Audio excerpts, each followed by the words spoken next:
Dah lah tinggal 3 orang tu anak lelaki. 3-3 diperintahkan pula keluar.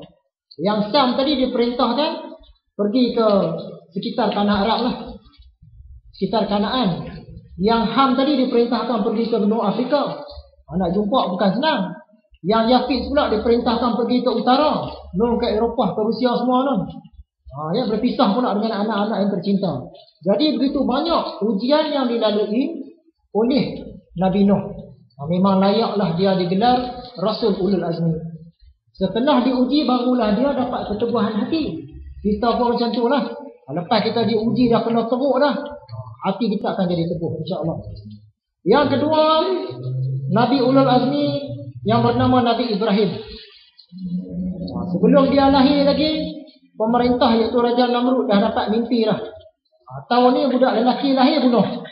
Kalau tidak dia akan rosakkan kerajaan aku. Terpaksalah Nabi Ibrahim kecil-kecil lagi dah pergi kena duduk kat gua.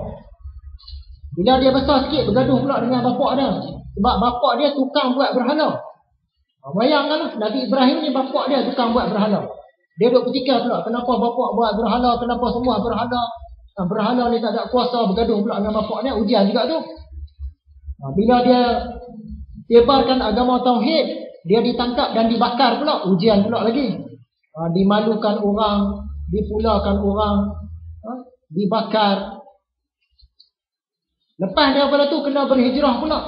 Dari Babylon di kampung Ur di Iraq sekarang ni, hijrah sampai ke Kanaan dekat Palestin tu. Hijrah pula lagi sampai ke Mesir, punya jauh.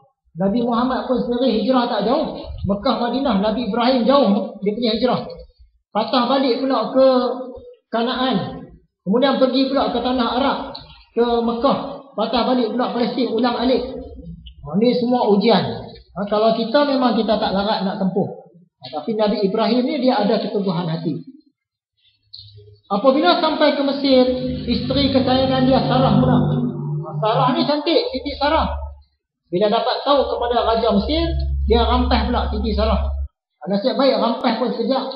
Bayangkanlah pasangan kita dirampas oleh pemerintah. Mana hati tak sedih. Ni kalau rampas-rampas tu maksud dia tak dapat balik dah. Nasib baiklah Sarah ni pun dia ada kelebihan dia. Boleh jadi dia pun salah seorang wali Allah, kita tak tahulah. Bila kata setengah riwayat, bila Raja Mesir ni pegang dia saja jadi keras, tak boleh nak pegang. Setengah riwayat pula kata bila sentuh saja Sarah dia jadi gatal-gatal. Tak tahulah yang mana satu.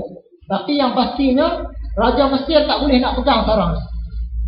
Ini menyebabkan Raja Mesir pun fikir Sarah ni mesti satu orang istimewa. Lepas tu barulah dia tahu Sarah ni isteri kepada Nabi Ibrahim. Dia pun minta maaf. Dia hadiah pula satu orang lagi, wanita iaitu Siti Hajar, sebagai nak minta maaf kepada Nabi Ibrahim. Nabi Ibrahim ni tuan-tuan puan-puan, dia kahwin punyalah lama. Umur dekat 100 tahun anak tak dapat lagi. Ujian juga tu. Orang lain semua pakai ada anak, dia tak dapat anak. Padahal dia Rasul. Sepatutnya dia lah dapat lebih. Tak dapat juga. Dah tua dah barulah turun wahyu mengatakan dia akan dapat anak. Itu pun dapat melalui Siti Hajar, bukan daripada Sarah. Dapatlah anak Nabi Ismail. Baru nak berkasih sayang dah Allah perintahkan pula hantar nun jauh ke lembah Mekah. Masa tu disebut lembah Bakah. Jauh tu daripada Palestin ke Mekah tu jauh. Hantar ke sana tinggal pula. Bayangkanlah, kita dah 40 tahun kahwin tak dapat anak. Dah dapat anak kena letak nun tengah padang pasir, tempat tak ada orang. Di satu lembah. Air pun tak ada. Masa tu pergi Zam-Zam pun tak dicari lagi. Tak dapat lagi. Betapa sedihnya hati Nabi Ibrahim, tapi dia hati teguh. Dah tu ulang adik pula dari Palestin ke Mekah, punya jauh. Pergi ziarah Siti Sarah dengan Nabi Ishaq. Kemudian pergi Mekah pula ziarah Siti Hajar dengan Nabi Ismail. Anak duduk jauh-jauh, isteri jauh-jauh. Sepaksa ziarah. Semua tu ujian. Jadi memang layaklah Nabi Ibrahim ini sebagai Rasul Ulul Azmi. Selepas dia diuji, hati dia jadi teguh. Jadi kita harap Tuhan pun teguhkan hati kita. Macam mana pula kisah Nabi Musa? Nabi Musa pun sama juga. Sejak kecil lagi Firaun dah keluarkan perintah. Tahun ni lahir saja budak lelaki bunuh. Mak dia lahir-lahir tu terpaksa sembunyi. Dah sembunyikan anak tu terpaksa hanyutkan pula di sungai.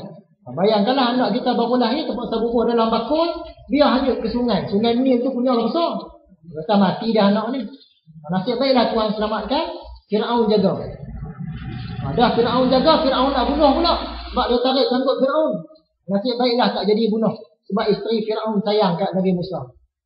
Dah hidup mewah daripada kecil sampai besar. Hidup dalam istana presiden, dalam istana Perdana Menteri, istana raja lah. Dah kena halau pula. Firaun suruh tangkap, dia nak bunuh. Kena halau, lari pula duduk di padang pasir. Asalnya hidup senang lena, tiba-tiba hidup susah, duduk padang pasir. Apa pun tak ada, pakaian je ada. Harta apa pun tak ada. Dah susah. Kemudian dilantik jadi Nabi, terpaksa berhadapan pula dengan tukang sihir. Tukang sihir Firaun yang ramai, semua handal-handal. Nabi Musa seorang. Dia pula tak ada belajar ilmu sihir apa. Dia nak lawan macam mana? Tapi dah Tuhan perintahkan lawan, dia pun lawanlah juga.